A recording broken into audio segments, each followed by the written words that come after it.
Genesis chapter 25 is going to be a major turning point in our story, as the focus will no longer be so specifically on the man, Abraham. But here at the end, we're seeing some tidying up of some affairs in his life and something of an obituary. We said in the last lecture that it was kind of like an obituary, and now we're seeing specifically the mention of his other children that we've not heard about until now, and what happens with Isaac, and then even Ishmael shows up here for a moment. So let's go ahead and begin reading in Genesis chapter 25 and verse 1. It says, "Now Abraham took another wife, whose name was Keturah.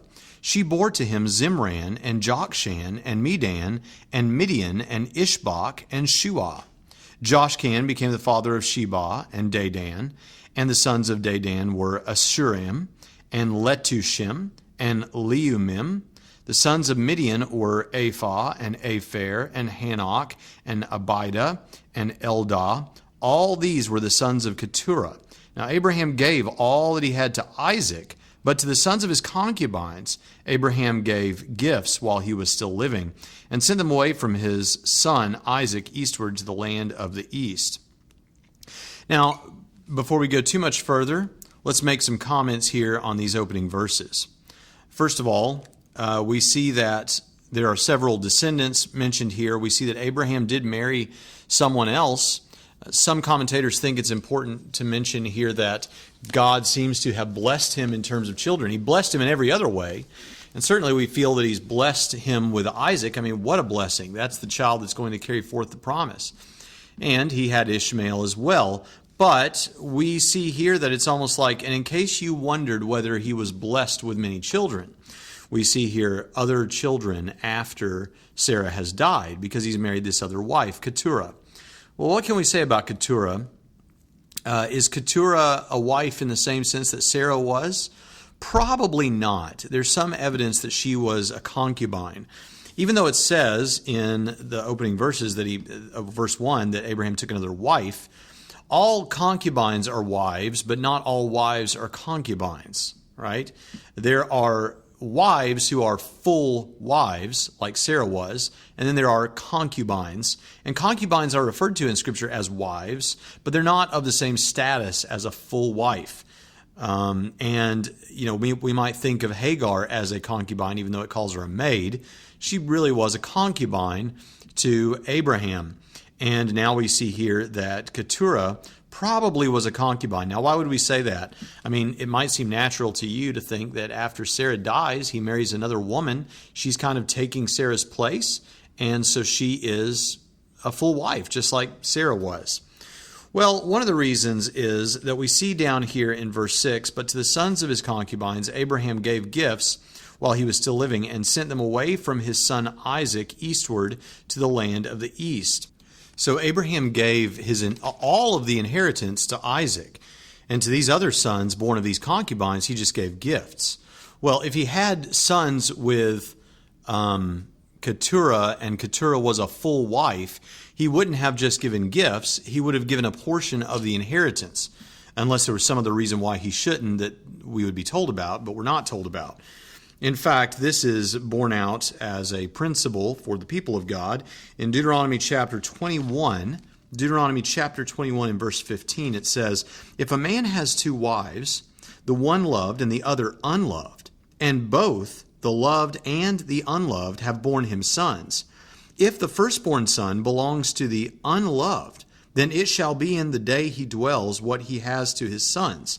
He cannot make the son of the loved the firstborn before the son of the unloved, who is the firstborn."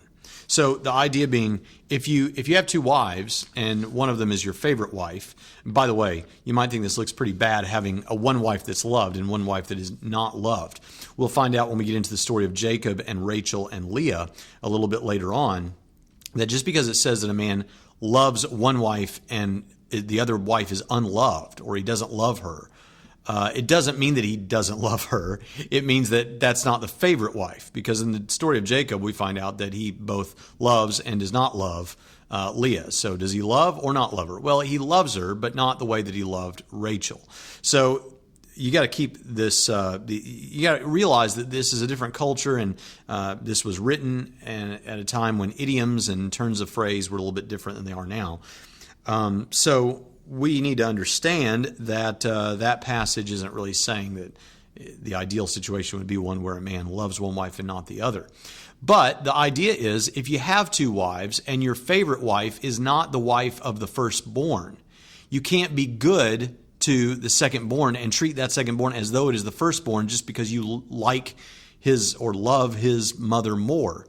Now, you got to give your inheritance to the one that is of the firstborn, right? That's the idea. And it was customary, according to Gordon Wenham, to have, for a man to give gifts. The concubines were had to just deal with whatever they got. Their children had to just take whatever the father felt like giving them or whatever. It was kind of up to him. And if he wanted to give them gifts, he could give them gifts, but they weren't going to necessarily get a portion of it would have been unusual for them to get a portion of the inheritance proper. So that Isaac gets the inheritance and they are given gifts seems like it's sending a signal to anyone reading that she was considered a concubine. Now, you might say, well, what about the fact that Sarah is now dead? Has he got only concubines where you would expect him to have a wife and then concubines in addition to a wife? Well, some scholars do have issues with this. They wonder if Keturah, as we mentioned before, I think we mentioned it when we were discussing Genesis chapter 12, that sometimes things are not told chronologically. They're told out of chronological order. And so you may have a chapter that kind of sums up the end of someone's life, and then it moves on to another character to carry the story forward, even though that other character whose life has already been summed up and they've told you about his death already and everything, he's actually still alive where the story picks up with this new character. In fact, that certainly does happen in this very section, because Abraham dies here in verse 8, and yet we then start to hear later about the birth of Jacob and Esau, but we know that Abraham's death is now just told because his story is complete. He was alive till Jacob and Esau would have been 15 years old. So you can't force the chronology here. It's not necessarily, it's roughly chronological, but there is some overlap. And with Keturah, some of them think it's likely that because she's a concubine, she may have already been around for part of Sarah's life, even before Sarah died.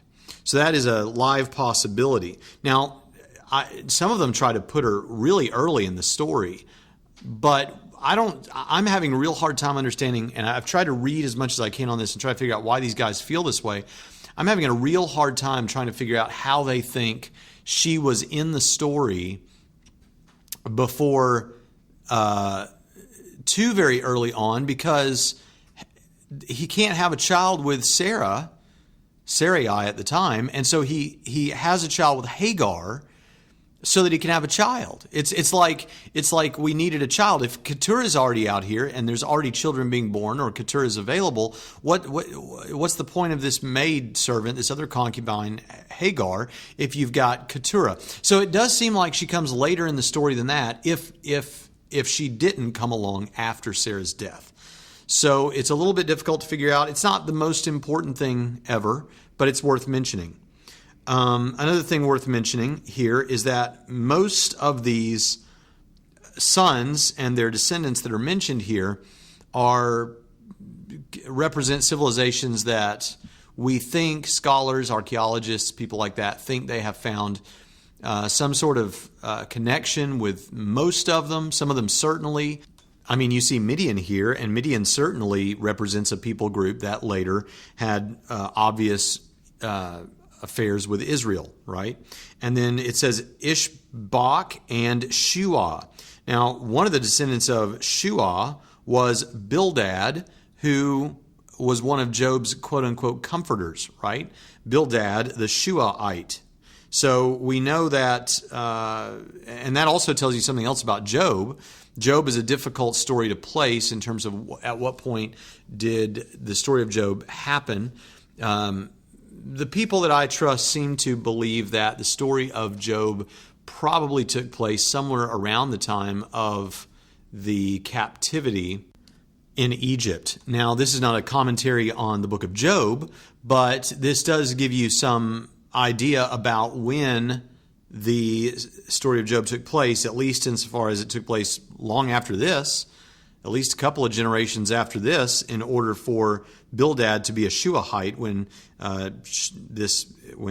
Shua was one of Abraham's descendants here through Keturah. We should also point out that in case you're still concerned about Hagar and Ishmael and what became of all of them, it does tell us here that Abraham gave all that he had to Isaac, but to the sons of his concubines, Hagar was one of his concubines, Abraham gave gifts while he was still living and sent them away from his son Isaac eastward to the land of the east. So it's reasonable to assume that Hagar and Ishmael received, or at least Ishmael received gifts from Abraham. So if you feel like he hadn't taken care of them before, there's good reason to believe he's taking care of them now. All right, let's go ahead and move forward with the text. In verse 7 it says, "These are all the years of Abraham's life that he lived, 175 years. Abraham breathed his last and died in a ripe old age, an old man and satisfied with life, and he was gathered to his people." Okay, now let's say a couple of things about this. If Abraham died at 175 years old, and Isaac, we know, was born when Abraham was 100 years old, then at this point in the story, Isaac is 75 years old, which would mean Ishmael would have been about 90 years old. So if you're interested in keeping track of everyone's ages, that'll give you a little bit of a point to remember and kind of hang on to there. Now, as for this comment that Abraham breathed his last and died, and then he was gathered to his people or to his fathers is probably the more accurate translation from what I understand. What does this mean exactly? Christians often look at this and feel as though what's being said is that he obviously went to an afterlife, right? He went to be with his fathers. Well, there's a problem here with this. First of all, this is one of those situations where there are several options. First of all, you could have, it could be the case that, yes, it's saying that he's going to heaven to be with his fathers who have gone before him. Await, except for the fact that his fathers were not worshipers of Yahweh. Now, there's evidence that we've talked about when we were dealing with the story of Terah, that his immediate father, Terah, did become a worshiper of Yahweh. But it says here, gathered to his people or fathers, both, whichever way you take that, it's plural language there. So if it's talking about fathers, then it wouldn't make much sense because Abraham wasn't gathered to his fathers if we're considering at this point both a heavenly experience and a hellish experience. Secondly, there's another thing that needs to be taken into consideration. Some people will say, well, it means he was buried in the tomb of his fathers. But that, of course, also doesn't solve the problem because he wasn't buried in the tomb of his fathers. He was buried where Sarah was buried. Okay, well, maybe that's why the New American Standard Bible translates it, he was gathered to his people. Because then you're square on both counts, right? Surely Sarah is in this heavenly place, and he's also buried with Sarah, so he's buried with his people in both senses. Sarah's his people, right? And his people will later be buried there, so he's buried with his people. So it sounds like you'd solve it both ways that way. Maybe that's why they opted for people, even though my understanding is that gathered to his fathers is the more accurate translation. I could be wrong about that. I'm not a Hebrew scholar. But either way, there's another option. The other option is that this is an idiom, that this is just something people said about when people died, that they were gathered to their fathers. That was just like a way of saying he's bit the dust, or he's buried 6 feet under, or he's gone the way of those before him, or whatever, whatever you want to say, that it's not really trying to speak specifically about something like that. Nevertheless, I want to point out that at least one scholar has said it can only denote the union of the soul, the transfigured personality, with the souls of the forefathers. So this Old Testament scholar Jacob says that it is talking about someone being collected to their forefathers in some sort of a spiritual sense, in an afterlife experience. Okay, well, what does that mean? Well, you say, well, what do you mean what it means? It means that they go to heaven or hell. All right, well, we need to talk a little bit about that. I don't want to dwell too much on this because it would take us far afield from the specific thing that we're studying right now, but there is a difference that has, and I may have talked about this previously in this study. I don't know that I have, but I'd love to talk about this, and so it's likely that I brought it up at some point. But there is a problem that we have created, we being Christianity, has created the history of the church by translating in the King James Version of the Bible, which for a long time, many people in recent centuries in the United States anyway, have thought of the King James Bible as the Bible. And the King James Bible translates 4 words in the Bible as hell. Now, this doesn't come up in this passage. Nothing in this passage is translated hell. I'm only telling you this because I'm going to get to a point where I am going to make a statement about afterlife stuff. The King James translates the word Sheol, which is an Old Testament word, a Hebrew word that just means grave, or it can refer to an afterlife, but it's not clear what that afterlife is, and it could be good or bad. So Sheol just means grave. But that's translated sometimes hell in the Bible. Also, Hades is sometimes translated hell, when Hades is kind of like the Greek version of the Hebrew word Sheol. It also refers to the grave and can refer to an afterlife experience, good or bad. And then it translates the word Tartarus, which it's really not clear exactly what that is. Looks like it might be a holding place for the demonic. Translates that hell. And then it translates the word Gehenna that Jesus uses in Mark chapter 9 and Matthew chapter 11. And James uses it one time to say that the tongue is set afire with the fire of Gehenna. And it's used in at least one other place in the Gospels. It's used in 4. If you count up all the parallels, Gehenna is used 4 times in the Gospels and then 1 time by James. Now, the word shows up more times than that in the Gospels, but if you realize that the Gospels are telling the same story more than once, and you count those parallels as 1, the Gehenna is discussed 4 times in the Gospels by name. Now, that is also translated hell. But the New Testament writers used different words for different things because they were talking about different things. Hades, for example, that's discussed in Luke chapter 16 about the rich man and Lazarus, is obviously not talking about whatever hell is going to be like after the judgment hell for a couple of clear reasons. One reason is because whatever happens, if I die today and I'm an unsaved person, unregenerate, I'm going to go somewhere. But my body's out here in the cemetery somewhere, right? My body is very much still on earth. I don't have a body. I'm separated from my body. Likewise, if I die today, and I'm a Christian as I am, if I were to die today, I believe that I would be with the Lord. But my body would, again, either be cremated or be buried out here somewhere on earth. But we know that in the end, after the judgment, our experience is going to involve a body, both for those who are saved and who are unsaved. So, whatever the experience now and before the judgment is going to be somewhat different. It has to be than what it will be afterward. And the New Testament writers used a word for that intermediate place, and that is Hades. And they used a word for that after the judgment place, I suspect, the word Gehenna. Now, I still think it's fine in our everyday language as Christians to say, my grandfather died and he's in heaven, or, that man died and by his testimony he's in hell, or something like that.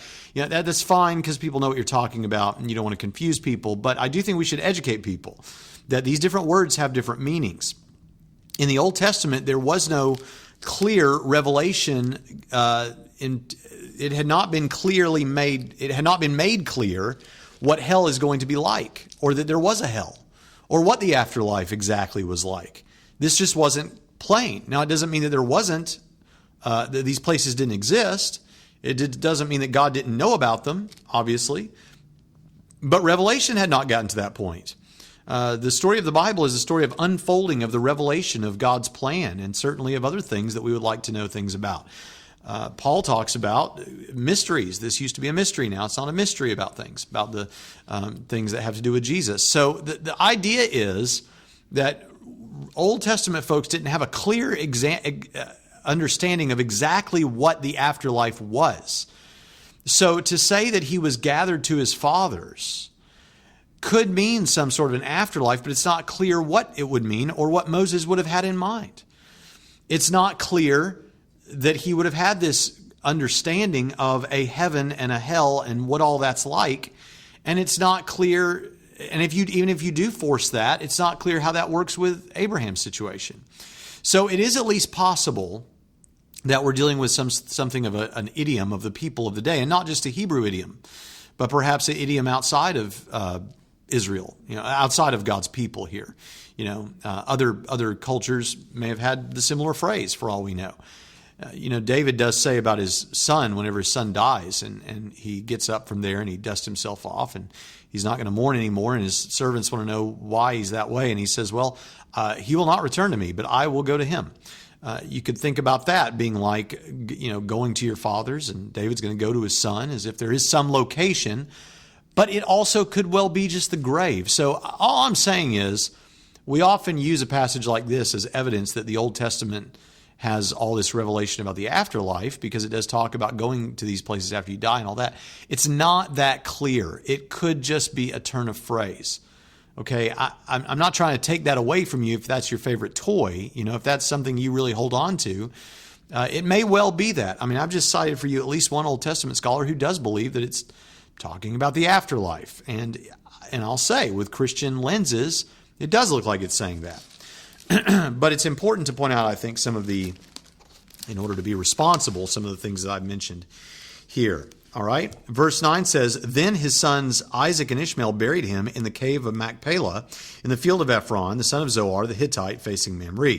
The field which Abraham purchased from the sons of Heth, there Abraham was buried with Sarah his wife. It came about after the death of Abraham that God blessed his son Isaac, and Isaac lived by Beer-lahai-roi. Now, first of all, some people think this might have been, at one point, the end of the chapter, that this used to be where the chapter ended. And you can see why. It's the death of Abraham. It seems like that's where you would put the marker. I think I mentioned this to you at the end of chapter 1 and the beginning of chapter 2 of Genesis, that I don't agree with how some of these people arrange the chapters. Not in terms of the flow of the story, but where they put the chapter numbers and the endings and the beginnings of chapters. Because it seems obvious to me that the first 3 verses of chapter 2 of Genesis are supposed to be a part of what's being discussed in chapter 1. And so some people say that the chapter should end right here, because now we're starting to talk about Ishmael's descendants and then the story of Isaac. And I am inclined to agree with them on that. Let's say some things about this. It's nice to see that Isaac and Ishmael here are working together. And it does seem like they get along okay. I mean, at least they're, it says here that they're here together. They carry out this burial together. And then we find out that God blessed his son Isaac. Now, this is an example of the sort of thing that you could read right over and think, well, yeah, okay, we're moving on to the story of Isaac. Well, yes, we are moving on to the story of Isaac, but it's important that verse 11 gives you something of a trailer for what's to come. After the death of Abraham, God blessed his son Isaac. That not only are we moving on to the story of Isaac here pretty shortly, but on top of that, the blessing that was on Abraham will now be on Isaac. This is going on forward to Isaac. And this is an important thing to mention, because think about this. Really, Abraham's whole life was wrapped up in the successful birth and child rearing of Isaac. Abraham's whole life was about Isaac. The whole thing was to get Isaac born, because then Isaac would carry forth the promise forward, and then Jacob after him, and so on and so forth. So, you really think about all that Abraham did. This is really the principal thing that Abraham did. This is the important thing that came out of Abraham's life, was the birth of Isaac and what would follow. This shows you how important Isaac was.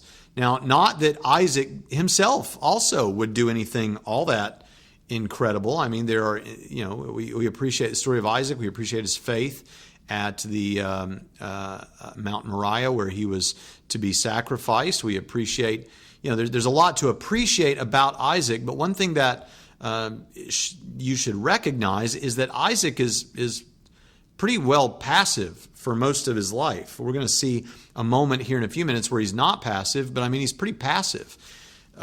Stuff is done to him. It's not so much stuff he does. He allows Abraham to do with him what it looks like Abraham's going to do with him in terms of the sacrifice. So we appreciate that, but that's passive. What happens with his sons later with the birthright and all that. This is all passive. But there is one thing he does that is very important and does display not only his faith, but also God's that God's going to grant him something special. But so far he's been a pretty passive character. So with Abraham, Abraham's principal thing was to have Isaac. Isaac doesn't really do a whole lot that worthy of note over the next few chapters.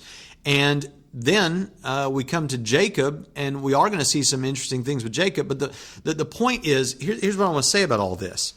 The ministry that God began in Abraham would meet its fulfillment long after Abraham.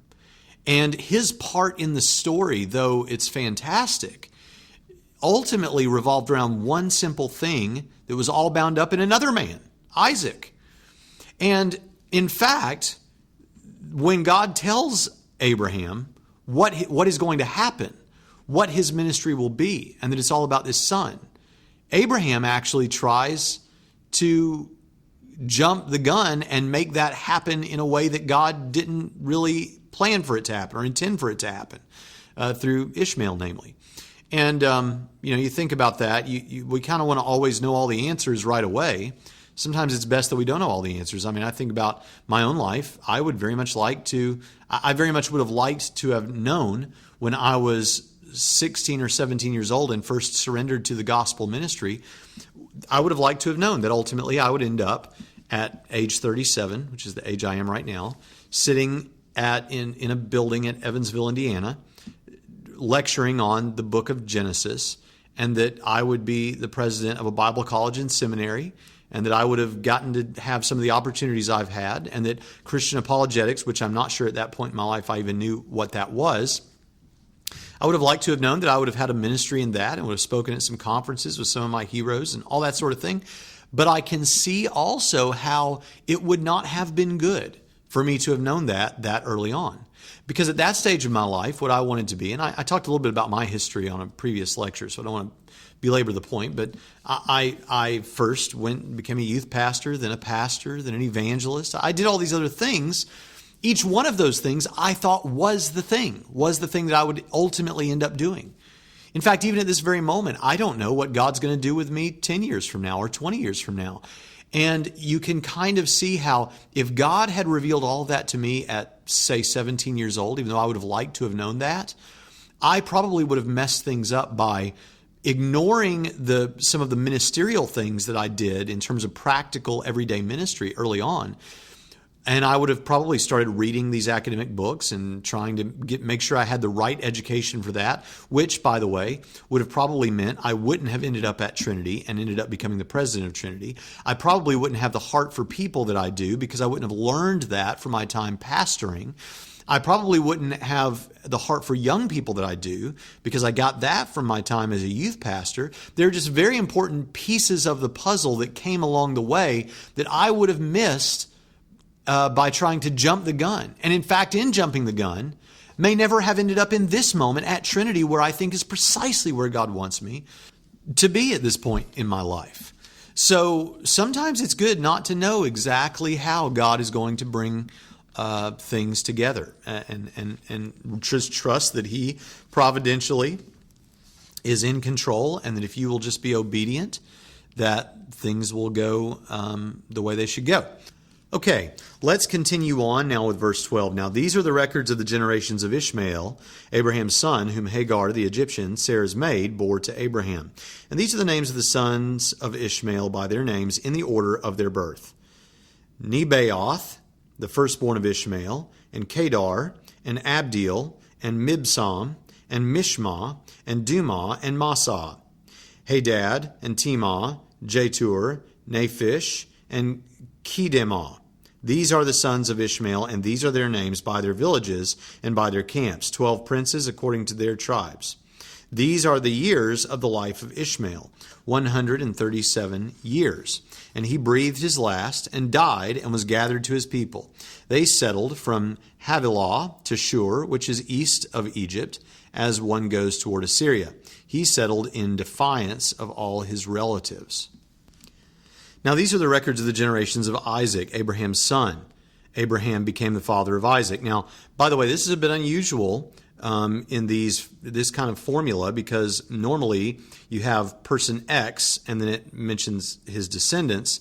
But here we have this retrospective on Abraham. This happens again in 25, or this happened previously in 25:12. And this is obviously because it wants to cast you back your thoughts to Abraham, because Abraham is the one who the covenant was made from, and all this is going to come through Isaac now. But it wants to remind you, I think, of the family history that we have here and what's going on. Verse 20 says, "And Isaac was 40 years old when he took Rebekah, the daughter of Bethuel, the Aramean of Paddan Aram, the sister of Laban, the Aramean, to be his wife." Now, it's important that Laban was mentioned here, because Laban's going to become important in the story later. Isaac prayed to the Lord on behalf of his wife because she was barren, and the Lord answered him, and Rebekah his wife conceived. But the children struggled together within her, and she said, "If it is so, why then am I this way?" So she went to inquire of the Lord. Now remember, Isaac has been passive in terms of a lot of the action that's happened in his life. But this is a place where he's not passive. Here, he prays an intercessory prayer on behalf of his wife, and God answers this, and she conceives. So God gives him, and actually gives him more than he asked for. She ends up becoming pregnant with twins. And this is important to mention because this is a moment of great faith for Isaac. Also remember, it says here that Isaac was 40 years old. Now remember what we said before about how Isaac was born when Abraham was 100, so Isaac was 75 when Abraham died at 75. So we're going backward a little bit. Abraham's still alive at this point in the story, even though we've just covered Abraham's death. But Rebekah was barren. Now, this is a theme for the patriarchs' wives, but it's also a theme throughout the Bible, isn't it? You do have Sarah, Rebekah, and Rachel, who are barren, but then you also have Hannah and Mary. Mary was not barren, the mother of Jesus, Mary. She wasn't barren, but she was a virgin, and it was also a special... The point that I'm trying to make is, as it comes to women who supposedly are not supposed to be able to have children, either because they're barren or a virgin in the case of Mary, it's almost like a special sign. I mean, it's not almost like a sign. It is a sign. It's a sign that God is blessing this. That woman can't have a baby. So if she has a baby, it's clearly God doing it and bringing this about. That's a powerful thing to take note of here. And she says, "If it is so, why then am I this way?" This breaks my heart a little bit, because my wife, when she was pregnant with our first daughter, Jolie, she had preterm labor, which means that her body was trying to give birth before it was time. I think like 3 months before it was time. And at the time that this was happening, we were together. I was traveling and preaching a lot in different states at the time. And I was on a little bit of a leg of my fall meeting schedule, and I was preaching at a church in North Carolina. She was with me, and then we traveled to a church in South Carolina. I was going to be preaching there, and she couldn't go with me on Sunday morning. We got there Saturday night. On Sunday morning, she couldn't travel with me because she was experiencing this horrible pain. We didn't know what it was at that point. And so I said, "You just stay home. I'm going to preach this morning." And that night, she was still experiencing the same pain. I went and preached at the church that night. She stayed at the hotel. I came back, and the pain was becoming just excruciating. And so I took her to a local medical center there. This is in Conway, South Carolina. I'll never forget it. Boy, will I never forget it. And we put her in there. I didn't sleep that night, and I didn't sleep really more than 30 minutes at any one point for the next several days. I was supposed to be preaching there each night that week until Wednesday night. Then we were going to go home on Thursday. And I preached every night that week. And Sarah was in the hospital every night that week. And they figured out pretty quickly what this was. and realized that she needed to get back to Nashville, Tennessee, where we were living at the time. And so every night that week I preached without any sleep, and on the last night I don't even remember what I said. I don't even remember the service. And we got up and we took her back, but the pain was just horrible. They got her straightened out on that, and then she had horrible kidney stones, several kidney stones. And while that was going on, Jolie in her womb laid over her head onto Sarah's other kidney so that she had extreme kidney pain like a kidney stone at the same time. So she had horrible, horrible pain during pregnancy, and she thought of this verse and she said, if it is so, why then am I this way? As if to cry out in pain. So she went to inquire, the verse says, verse 22, this is the last half of verse 22. So then she went to inquire of the Lord, and it's not clear exactly where she went. Later on, this would be done by prophets. You wanted to go inquire of the Lord, you might go to a prophet. At this point, it's not clear where Sarah went, but wherever she went, maybe there was a sacred place that they had set aside for meditation. We did see earlier that Isaac, whenever Rebekah first meets Isaac, he's out in the field somewhere meditating. There may have been a special place for prayer and meditation, or a special place where they met with God. Wherever she went, God met her there. And it says in verse 23, the Lord said to her, 2 nations are in your womb, and 2 peoples will be separated from your body. And one people shall be stronger than the other, and the older shall serve the younger. It's also not clear exactly how God communicated this to her, but it seems like we have some kind of verbatim revelation here. For those of you who have heard me talk a little bit about the subject of, and I know I did just on the last lecture, and I don't really want to make this a major theme of this series, but for those of you who have heard me talk a little bit about the perspective that is known as Calvinism, this becomes a point that we must discuss as we cover this. Because Paul does reference this in Romans chapter 9. If you'll go over to Romans chapter 9, Paul references this story in verse 10. Romans 9:10, it says, and not only this, but there was Rebekah also, when she had conceived twins by one man, our father Isaac. For though the twins were not yet born and had not done anything good or bad, so that God's purpose according to his choice would stand, not because of works, but because of him who calls, it was said to her, the older will serve the younger, just as it is written, Jacob I loved, but Esau I hated. Now, if you're taking notes, you might put down a note, Malachi 1:2, Malachi 1:2, because we're going to use that in a minute, because Paul also references Malachi chapter 1, verse 2, which in turn talks about Jacob and Esau in a manner of speaking. And when I say in a manner of speaking, it's very important, because if you misunderstand the manner of speaking, you'll misunderstand the whole thing. The way Calvinists often look at this, they say, well, look here. Look, this is talking about Calvinism. This is Paul taking an excursus from what he's been discussing, and now he's going to talk about this issue of salvation and how the elect are chosen of God, and certain people are chosen of God and they're going to be saved, and those other people are not chosen of God and so they're not going to be saved. And a good illustration of that, the Calvinist thinks, is Jacob and Esau, because like it says right here, before either one of them had ever done anything good or bad, Jacob and Esau, while they're in the womb, it's not according to works. Neither one of them has done anything good or bad. God had already decided that the older would serve the younger, and Jacob would be loved and Esau would be hated. So there you have it right there. God decides he loves certain people, he hates certain people, however you want to frame that up. And that's it, man. Jacob was saved, Esau was lost. Well, hold on just a second. There are some assumptions being made. One assumption is that salvation, individual salvation, is what is being discussed here in this part of Romans chapter 9. That's an assumption. Another assumption is that when it's talking about Jacob and Esau, it's talking about the individuals, Jacob and Esau. None of that is necessarily true. In fact, we've got good evidence to think otherwise. First of all, if you'll recognize here that he's talking, where he's referencing Genesis chapter 25, if you'll go to Genesis chapter 25, which is where we are, where we're studying right now, you'll notice that what God said to her about Jacob and Esau was that 2 nations were at war in her womb, and 2 peoples will be separated from your body. These are not individuals that we're talking about. And when Paul is talking about that, he's fully aware of what God said to Rebekah in this passage. He's not confused about this. He's not a scripture twister, and he's not a poor exegete. He knows what's being said, and he realizes that we're talking about two groups of people represented by Jacob and Esau. So we're not talking about individuals, even though individual names are mentioned, which, by the way, is not unusual to talk about a corporate head or a federal head like Adam. Are you in Adam or in Jesus? And that sort of thing. We're talking here about nations that Jacob and Esau represent.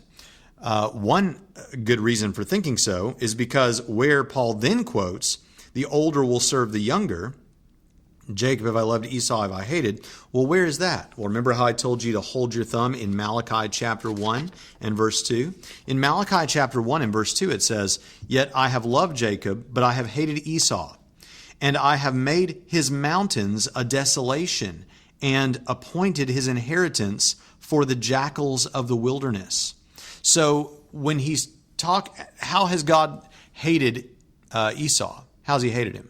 Is it emotional hatred toward the individual Esau? Or is it an action that he took with respect to the nation of Edom that came out of Esau? Well, according to Malachi, it's an action that he took to a group of people that came out of Esau called Edom. And how did he hate them? Was it emotional hatred? No, it was tearing down his mountains and all this sort of thing. That's how he loved Jacob. He blessed Jacob. That's how he hated Esau. He tore down his mountains. And we're not talking about the individuals. We're talking about nations. Anyone who suggests anything else is going to have a real hard time trying to figure out how all of this works together with Genesis 25, Malachi chapter 1, and then Romans chapter 9, because that's the only way that it makes any sense at all. Notice also that it says, the older shall serve the younger, or will serve the younger. Well, that is part of what is said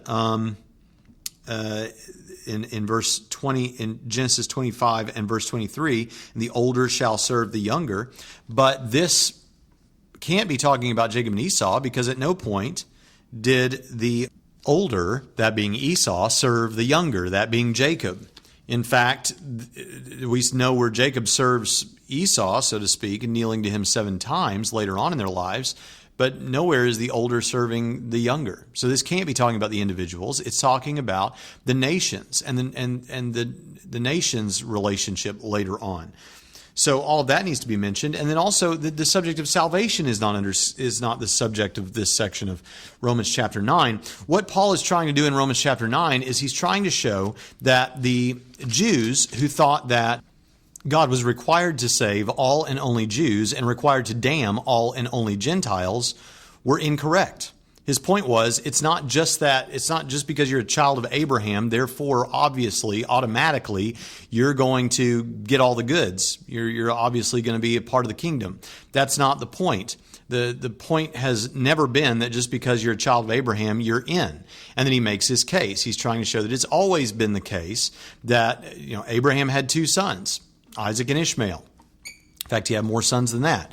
But just of those 2, he had 2 sons, Isaac and Ishmael. And only one of those would be the one that carries the promise forth. And then Isaac had 2 sons, Jacob and Esau. And only one of those was going to be the one that carries the promise, the plan forth. Only one of those is going to be the child of promise. And it continues on from there. And by the way, to be the child of the promise doesn't mean you're saved and the other person, the other child is not saved, is lost. It's not necessarily the case that Ishmael was lost. We don't know that. It's not necessarily the case that Esau was lost. We don't know that. This is an assumption. This is not what the passage is saying. It has always been the case that there is a subset of Israel that is true Israel. There's a subset of Israel that is true Israel that would carry the promise forth. And Paul is making a case on those grounds for what's happening now. And now you can be true Israel and be a Gentile if you identify with Jesus. You can be a Jew and be a part of true Israel if you identify with Jesus. It's a carrying forth of the promise. And it's always confusing to me how, number one, they think that this is speaking of individual salvation. And number two, it's confusing to me that they're trying to talk about individuals when this is talking about nations. So when you understand all of that, I think this all becomes a bit more clear. Now, here where it says that the older shall serve the younger, you wonder, does this make much sense when they're twins? Well, it can still make sense, older and younger as twins, based on when they come out of the womb and all that sort of thing. Some scholars present this problem and don't resolve it. At least one scholar has suggested that perhaps it means the bigger shall serve the smaller, and you would get at the same idea that way while they're still twins. I take it to be the older shall serve the younger, and just don't think it makes that much of a difference. Even among twins today, they talk about an older and a younger twin. You know, they'll say things like, well, I'm 5 minutes older and it's obvious, or something like that. And it says, when her days to be delivered were fulfilled, behold, there were twins in her womb. Now the first came forth red all over like a hairy garment, and they named him Esau. Afterward his brother came forth, with his hand holding on to Esau's heel. So his name was called Jacob, and Isaac was 60 years old when she gave birth to them. Now, first of all, we found out at the beginning of the passage that Isaac was 40 years old when he married Rebekah, and she was barren, and now he's 60 years old when the children are born. So he had to wait 20 years for this to end up having children. So it's a long time to wait. She really was barren, no question about it. Also, we can say a couple of things about the names of these children. Esau means hairy. Edom means red. Esau means hairy. See, the first came forth red all over like a hairy garment, and they named him Esau. Esau means hairy. Edom means red. Verse 26, afterward his brother came forth with his hand holding on to Esau's heel. So his name was called Jacob. Now, Jacob has been translated various ways. Some would say that the best way to understand it would be one who grabs the heel. That's his name, one who grabs the heel. Come here, one who grabs the heel. Or just grabber. You know, he's a grabber. He grabs the heel. So his name's Come here, grabber.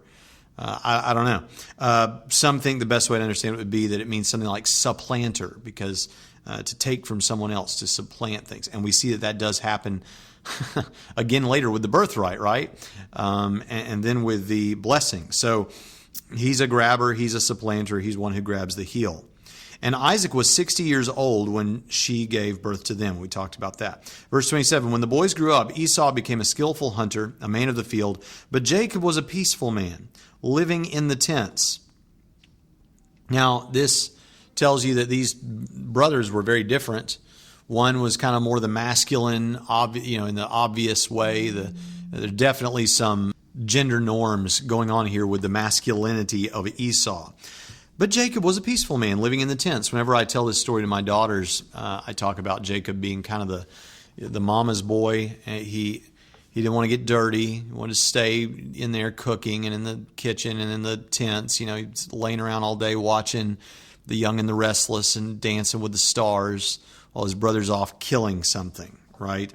Verse 28, now Isaac loved Esau because he had a taste for game, but Rebekah loved Jacob. Now that makes sense, doesn't it? Isaac kind of took to the boy that seemed like he was, more of a hunter, more obviously masculine. And Rebekah loved Jacob because he's the one that she watched Dancing with the Stars with. And verse 29, when Jacob had cooked stew, Esau came in from the field and he was famished. And Esau said to Jacob, please let me have a swallow of that red stuff there, for I am famished. Therefore, his name was called Edom. So they're saying here that that's why he was called Edom, was because he wanted the red lentils there in the red stuff, in the stew. But Jacob said, first sell me your birthright. Esau said, behold, I am about to die. So of what use then is the birthright to me? Isn't this kind of an immature guy to say this? He doesn't really seem to appreciate what's going on. And Jacob said, first swear to me. So he swore to him and sold his birthright to Jacob. Then Jacob gave Esau bread and lentil stew, and he ate and drank and rose and went out on his way. Thus Esau despised, that means didn't value, his birthright, which his birthright would have entailed being a family leader, having the greater part of the inheritance, and usually that means a double portion of the inheritance. But in this family, in the case of this family, part of what the birthright meant was that Abrahamic covenant, right? And we'll see the blessing too later, but That was part of what it meant to be the privileged son here. And Esau seems not to care so much about these things. In Hebrews chapter 12, if you'll go over to Hebrews chapter 12. Hebrews chapter 12 and verse 16, it says, that there be no immoral or godless person like Esau who sold his own birthright for a single meal.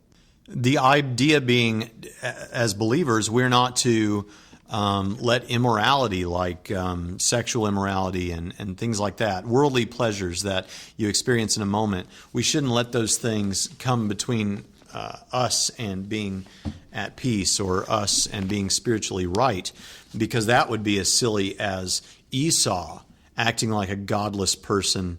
Actually, it doesn't even mean that Esau himself was immoral or godless. That would be to kind of miss the point. The point is he had something extremely valuable that he gave up for momentary gratification, when he could have just waited and cooked his own food or gotten his own meal later. But he was so interested in the moment that he was hasty and gave up something far better, far more valuable. That's the point that's being made. Not necessarily that Esau was immoral or godless.